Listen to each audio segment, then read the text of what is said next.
Hi, I'm Chris with Adventures in DIY, and these are my replica ammo box drawer fronts. I built them last year, and I got such a response for them whenever I posted the video on this work surface that I dug up all the old video for it. Now, you'll have to bear with me with some of this. Back then, I think I had issues with things like focusing. So, let me show you how I made these. There's nothing special about these cabinets. The carcass is made from 3/4 inch pre-finished birch, and because I was on a budget for this build, I used 1/2 inch MDF for the drawer sides and hardboard for the bottoms. The inspiration for these drawer fronts came from rocket and cannon ammo boxes that I have. I was using some weathered tongue and groove 2x6 fir, but pallet wood planks would really work great for this type of project. I split the wood, flattened the backs, and ended up planing them down a little bit so that they were somewhat even. Because it'd be a real pain to glue these up and keep them flat, I used whatever 1/4 inch flat surface I could find. I ended up using some plywood and hardboard that I found around the shop. One thing I found out is that a Jaeger mini bottle is the perfect tool for spreading glue, but if you leave it there whenever it dries, it will be permanently attached to the wood.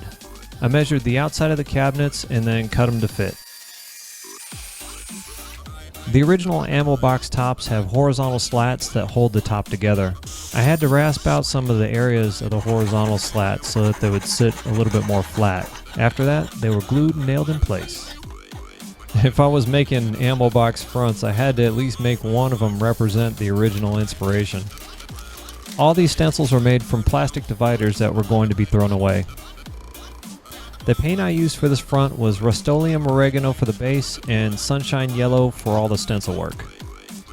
By the way, I have bricks of gold for sale if anyone is interested in buying them. For the Lone Star beer logo, I used a tracing projector to get the outline. To paint this thing, I used the same brushes and paints that I used for the gift box build earlier.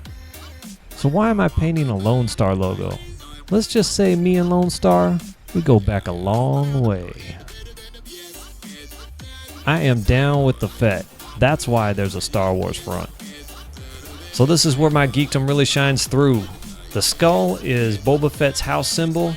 Two of the other symbols are Mandalorian for ammunition and model of a gun. And thirdly is the carbine rounds that would be used for that gun. I cut the drawer fronts just under 6 inches because the cabinet height is 30 inches with 5 drawers. This last drawer front comes from one of my first comic books I ever bought. It's Captain America Annual number 8, and as a kid, how can you walk by and pass up Captain America fighting Wolverine on the cover?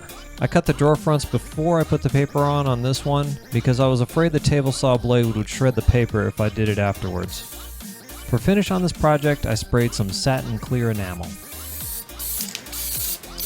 Before attaching the fronts, I drilled some screw holes in the drawers. The way I attached these drawer fronts back then seemed a bit convoluted, involving some clamps and shifting things around. If I were to do it again, I'd use a method I saw Jimmy DiResta use. He used hot glue to position and hold the drawer fronts in place, and then screwed them in. I needed some drawer handles where there were no horizontal slats to hold on to, so I used some bar steel, cut to 6 inches, inset it down in the drawer tops a little bit, and use that as handles.